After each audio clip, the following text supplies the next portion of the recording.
Hello, welcome to Locked On Sharks, the premier hockey podcast of your favorite tanking team in the Bay Area.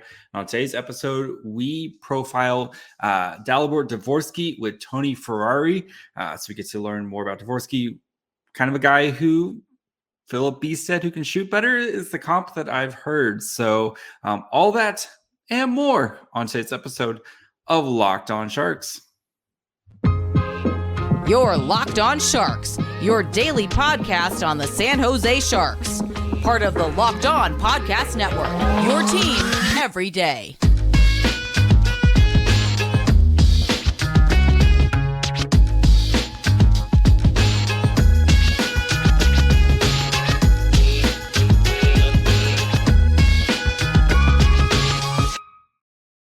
I'm your host, JD Young, contributor at San Jose Hockey Now. I want to thank you for making Locked On Sharks your first listen. We're free and available wherever you get podcasts. And of course, you can watch this on YouTube as well. And Tony Ferrari joins to talk about Dvorský. So we get to know a lot more about Dvorský, kind of what his skills are, what his strengths, his weaknesses, where he kind of fits in the timeline of becoming an NHL player. Before we get into all that with our Bald King, I do want to let you know today's episode is brought to you guys by FanDuel Sportsbook, the official sportsbook of Locked On. Make every moment more. Visit FanDuel.com/LockedOn today to get started. And now we bring in everybody's favorite Bald analysis, Tony Ferrari. How's it going, buddy? Not too bad. Been a while. Glad to be back. I'm trying not to burn you guys out. So I'm trying, pace you guys a little bit more this year. So we'll see what happens when we get a little bit closer to the draft, if I'm going to be bothering you a bunch more there. But wanted to get you on. I have an intriguing prospect here in one Dvorský. So if you don't know about Dalibor Dvorský, he's a center for AIK in the Hockey Allsvenskan, 6'1", 201 pounds.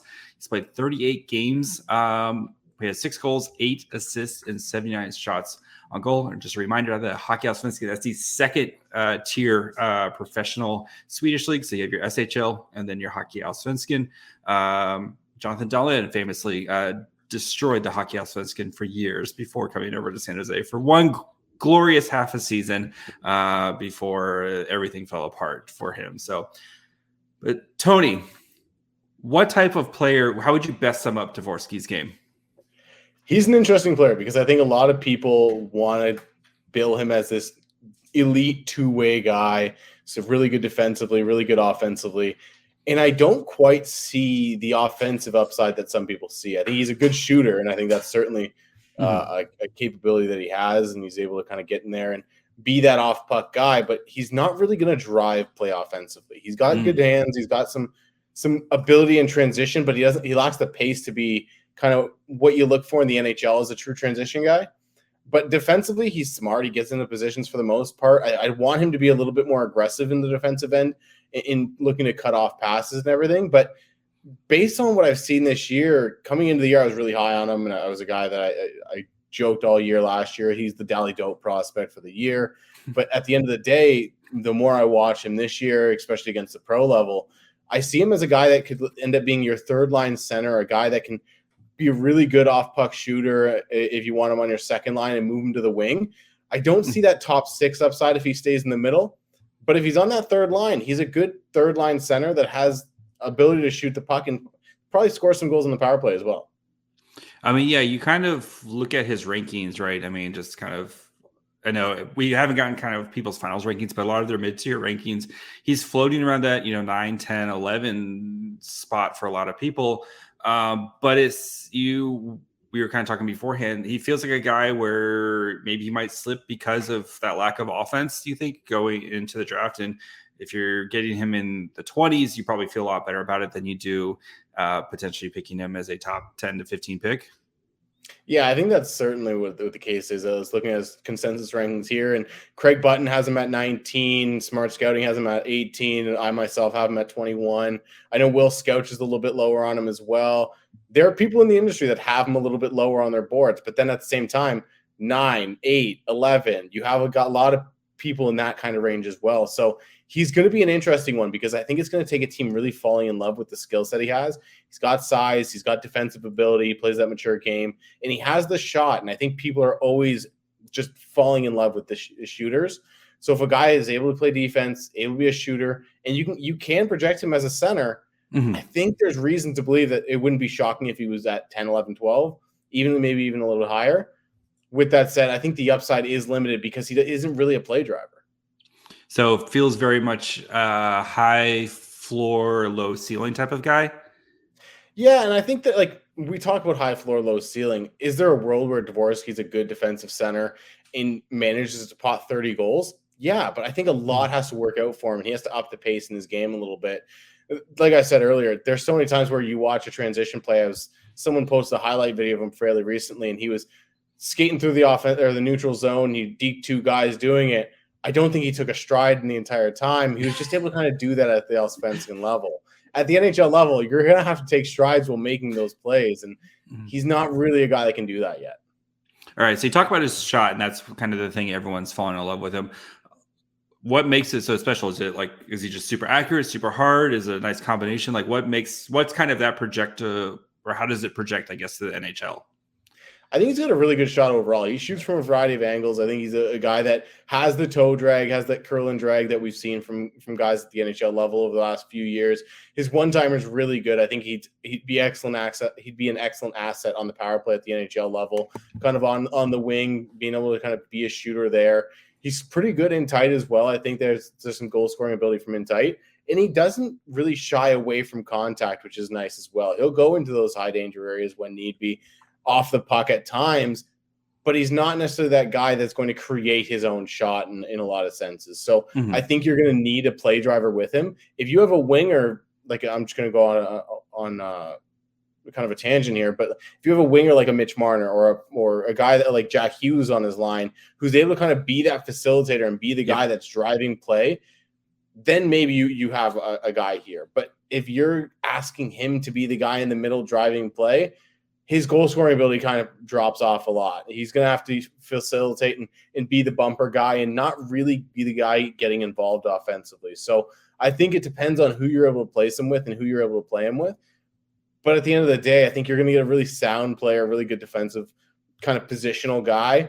Yep. Is he going to be Patrice Bergeron? No, but he's going to be a sound, solid two-way guy. All right, before we finish up with Tony, we talk about kind of the timeline for Dvorsky, where he kind of fits, the Bystedt comparison. Do want to take a quick break, talk to you guys about our friends over at FanDuel. It is tournament time, as you guys know. It's heating up now. It's the perfect time to download FanDuel, America's #1 sportsbook, because new customers getting no sweat first bet up to $1,000. That's bonus bets back if your first bet doesn't win.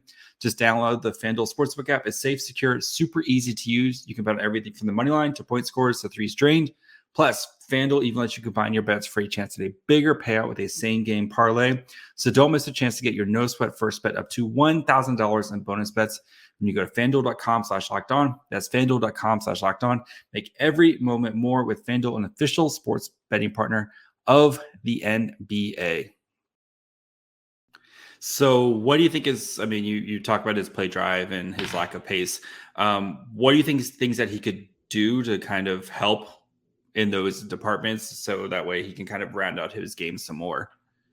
I think the big thing with him is there are a few people that have commentated on his skating being a little bit underwhelming and whatnot, but I don't think that's necessarily the case from a technical aspect or even a power aspect in his lower body. Any guy that's 18 is going to have to develop power and physically mature a little bit more. But I think the big thing with him is just taking those strides. I mentioned earlier that he just kind of floated through the neutral zone, deked out a few guys. If he's kind of involving those crossovers a little bit more through the neutral zone, if he's getting kind of lateral a little bit more, he's very north and south a lot of the times that you see him. He has good hands. I think that's an asset for him as well. It's going to be about just kind of upping that work rate, I think, a little bit when the puck's on his stick. And it's certainly a doable thing.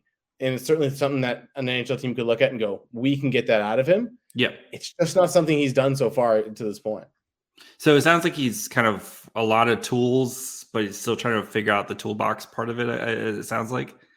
Yeah, and I think that's fair to say. And that's always a good kind of player to draft, especially when he has that kind of IQ and awareness defensively. Like I said, he does need to get more aggressive. He does need to be a little bit more of a pressuring on puck defender, closing the gaps off a little bit more. But for the most part, he's in position. He kind of knows where to have his stick. He's not a guy that's going to necessarily be lazy back there. There's refinement needed, but he's definitely got a solid base defensively. And when you have that tool set that you talked about, that's a really intriguing player. So I see why some people have him up a little higher, especially when a lot of times for players over in Europe, you're just watching the highlights. A lot of people, they're not able to watch the full games. You see the flashes of skill. You see him at the Hlinka lighting it up. You see him doing things as a 16, 17-year-old at under 18 tournaments, and you're like, wow, this could be a guy. Mm-hmm. But then there's always a guy that's on his line or kind of driving play for him, and that's not the guy that gets a lot of credit. So he's the finisher on a lot of plays, so he's the guy that gets the credit in the highlights. Yep. At the end of the day, someone's usually getting him there, though. Makes sense. So he needs a good Batman to be type of player. So he's kind of, I would kind of want to compare or see what you think of him compared to like Bystedt, right? So last year, Bystedt kind of might be a third line center. He's, got some filling out to do, but we've seen Bystedt kind of make some big strides this season. So where do you how would you compare both of their games? I was actually going to make the joke that if you like Filip Bystedt, how do you feel about Filip Bystedt with a better shot? Because I think that's kind of a similar vibe that I'm getting from Dalibor Dvorský. I think Bystedt's a little bit more agile. He's got a little bit more of that shift and shake to his game. Mm-hmm. But in a lot of ways, they are a bit of a similar player. They both kind of play that 200-foot game. They're both smart in that aspect. I think Bystedt's a little bit more well-rounded and able to kind of push play offensively himself and create a little bit more. Mm-hmm. But Dalibor Dvorský's got that one thing that a lot of guys can't do, the ability to put the puck in the net. And there's a reason that even strength goal scoring, there's a reason that goals are always the thing that people salivate over. And Dvorský's got that in his game. All right. So, I mean, yeah. So Bystedt with a better shot type of thing. So you mentioned kind of, if he pans out, he could be a potential 30-point goal scorer type of guy. Where do you kind of picture his production maybe like as his most likely scenario type of guy? I think he's a guy that probably lives between 20 and 25 goals. Maybe he has that one season or two seasons that he pops up to 30. Mm-hmm. And then he's a guy that sits in that middle six. If he's on your second line on the wing, I think he ups his goal scoring totals a little bit. Maybe that's the season he hits 30 or something like that. Yep. But I think for the most part, he's probably a 25 goal, 30 assist guy, 55, 60 points. I think that's kind of the range he's going to live in. And at the end of the day, that's still a really, really good player and a valuable player on a contending team. So with the Hockey Allsvenskan, right? I mean, we know it's the second league. How much do you have to kind of worry when you're watching him about like you said, right? He's just kind of gliding through, not maybe having to work as hard or not showcasing his ability as much because you're playing, sometimes you're just playing lesser competition, right? Yeah, I think that's the big thing with him is, like I said, you see the highlights and you're like, holy crap, like this guy can do that. Like that's special. Like he's surely a top 10 pick. Then you watch a full game or you watch a couple games and you're like, oh, there are some bad habits that have creeped in. And there's some goofy things that like defenders just peel off at times. And you're like, why would they make that decision? And then you have to kind of put into your own mind, like, there's a reason that guy's in the Hockey Allsvenskan at 27 years old. Like, it's just what it is. It's a good league because it's a pro league. You're playing against guys that are bigger, stronger, and oftentimes faster. But it's not the best league in the world. It's not even the SHL. So you have to kind of take it with a grain of salt. And it's not like his production's been wild or super, super impressive. 14 points in 38 games. You mentioned 6 goals. It's good. Yeah. It's good against pros. It's certainly nothing to kind of shy away from. But it is the Allsvenskan. If he's doing that at the SHL, then you're like, we have a different conversation. There's a different conversation there, right? So you kind of look at him compared to a Leo Carlson who's doing it at the SHL level, putting up a little bit more production, even being a more lethal goal scorer and everything. And there was times this year where people had them three spots away in the draft, and there's times this year where I've seen people have them like back to back on the draft board. You probably have to put a little bit more context behind things, and that's kind of where Dvorský loses ground. Makes sense. So, what type of timeline you think it is for Dvorský coming over? Especially with SHL I mean, if he's playing hockey Allsvenskan, right? I mean, there's a chance he could maybe bump up to I don't know how good his team is in the Allsvenskan if he potentially bumps up, but what do you think is a reasonable timeline for him to be playing in North America, on an AHL team and then making an impact in the NHL? I think it's at least a 2 to 3 years. I mean, we look at William Eklund, who's a guy that had an infinitely higher ceiling and just starting to make an impact in the NHL now, despite probably should have been there a little sooner. But you got to be patient with a guy like this. You need to let him fully develop his skill set, up that pace, bring him over to North America, let him play in the AHL for a year, maybe even 2, develop that kind of ability in that smaller ice in the North American game, and then slowly give him a taste of action. It's kind of similar to the way the Sharks are doing with Eklund.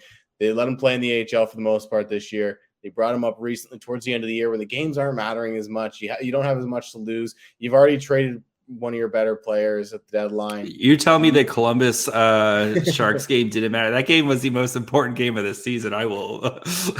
I mean, both teams were very close to competing for a playoff spot, so I give you that. But no, you give him those games. You give him the games at the end of the year where he can kind of figure out the NHL, kind of understand that pacing and go into the summer going, "Ooh, I got a lot of work to do," and then kind of put that work in, come back the next year and really kind of make an impact on the team.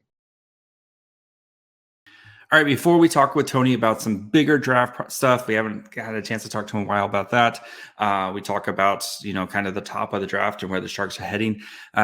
Do want to take a quick break and talk to you guys about our friends over at Indeed. No matter how the last game went, anytime you take the field, you've got a shot at greatness. Give your team the best shot at winning by recruiting more MVPs with Indeed. If you're hiring, you need Indeed because Indeed is the hiring partner where you can attract, interview, and hire an all-in-one place. Indeed is the only job site where you're guaranteed to find qualified applicants that have your must-have requirements or you don't pay. They have Instant Match. With Instant Match, as soon as your sponsor posts, you get a short list of quality candidates with resumes on Indeed that match your job description. You can invite them to apply right away. Plus, you only pay for quality applications that meet your must-have requirements. So, you make it really easy. Start hiring right now with a $75 sponsored job credit to upgrade your job posts at Indeed.com/lockedon. Offer valid through March 31st. Go to Indeed.com/lockedon to claim your $75 credit before March 31st. Indeed.com/lockedon. Terms and conditions apply. Need to hire? You need Indeed. Before we get you out of here, I want to talk some bigger draft stuff. It's been a while since we got to talk draft stuff with you. So which kind of top 10 guy, as we're starting to kind of, a lot of seasons are starting to wrap up. We're getting to the playoffs for a lot of different leagues. Which top 10 guy are you kind of the most worried about right now? Ooh, most worried about. Michkov is always going to be a worry because you saw what he was doing at the first half of the year where he was playing with absolutely no structure. And then you saw what he's done since the trade to Sochi, and you almost question which one's the real Michkov. I think the guy that we've seen in Sochi is the guy that we expected coming into the year. That's the guy we've seen in international tournaments. So I don't think the worry is as much, and he's kind of moved back up into what likely should have been his rightful spot, which was kind of why I always had a hard time moving him out of my top 5 like some people did. But this is a guy that has all the talent in the world. If there's a top 10 guy that maybe I have a little bit of worry about, I think it's Edward Chalet. Just a guy that he's very talented. He's a good player. But I worry about that upside. Similar to the way Dvorský's kind of in that range of like, is he going to be a true top 6 guy? Is he going to be an impact top 6 guy? Or is he going to need someone to kind of carry the load for him? Is he going to need someone to carry the weight? I think Chalet kind of fits into that mold too. He's a guy that I think does a lot of the right things. He's a very smart player, but he just he's not really able to find the payoff. And I think that's something that you're always concerned about. So I think he's certainly one of them. And then the one I'll kind of give you that I don't know why I have the worry, but I think I do, is Will Smith from the NGDB team. Absolutely talented player, fantastic player, a guy that tantalizes every time you watch him. Yes. But you go, is any of that going to work at the NHL level? Like the way he dips and dangles and does things, there are very few players that are able to do it at the next level. I think you look at guys like Jack Hughes that do it, and you look at other guys that are on the league, and the reason they're doing it is because they're a very, very special player. I think Will Smith is a very, very good player. I think he's going to need to adapt his game. I also think he's probably going to get bumped to the wing at the next level. Can he be a center? For sure. But you're going to need a defensive insulator on that line if that's the case, because there's a number of times where you kind of see him float back in the offensive or defensive zone, and his stick's up in the air at his hip. He's kind of hanging out, looking around. He's like, I'm here, technically. I went into the defensive zone. I'm not doing anything, but I'm here. So I think you worry about where he's going to play at the next level.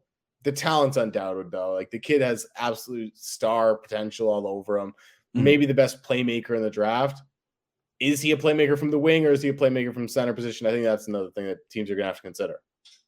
Yeah, I mean, Will Smith, but it's kind of weird too, because like the USND TP, it's that, like they kind of harp on players being a full 200-foot, especially like their centers being like developing full 200-foot players. But with Will Smith, they're just like, you go do your thing, right? We'll cover for you, especially. But again, he's a very, very talented player. He's potential top 5 pick in what's going to be an extremely insane draft class this year anyway. So especially if, who knows, with Michkov, right? Like you can see Michkov going anywhere from 3 to 10, and you wouldn't be surprised. But I mean, and I think the one thing with Will Smith too is he has Ryan Leonard on that line, who is kind of that defensive insulator. Ryan Leonard's defensive game doesn't get talked about a lot, but the more I kind of dive into his game, the more I really appreciate his ability to kind of adapt to the play in his own end and kind of be that guy that isn't necessarily going to get the turnover, but he's going to disrupt the puck, kick it off a guy's stick, and then his defenseman picks it up, or Will Smith picks it up high in the zone and just starts flying up the ice. And it's like, the reason that play is able to happen is because Ryan Leonard made that play. So I think he's a guy that kind of gets credit there as well. And when you have that defensive insulator, especially on the wing like Ryan Leonard is, who's played center previously in his life, you're able to let Will Smith kind of do his thing. All right. Get you a couple more questions. So who's the guy 5 years from now? I'm still doing this dumb podcast because they can't find anybody to replace me.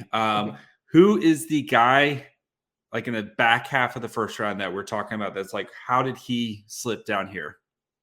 I'll give you 2. One is a guy that I see in the back half of the first round a lot, and that's Gavin Brindley, a guy from University of Michigan. Doesn't get all the headlines because Adam Fantilli's obviously there, possibly winning the OB Baker as a freshman. But just Gavin Brindley's whatever Lane Hudson isn't winning, Adam Fantilli's winning it, right? Man, like if the Sharks get him, I applaud you. I'm going to have a lot of fun watching the Sharks after that.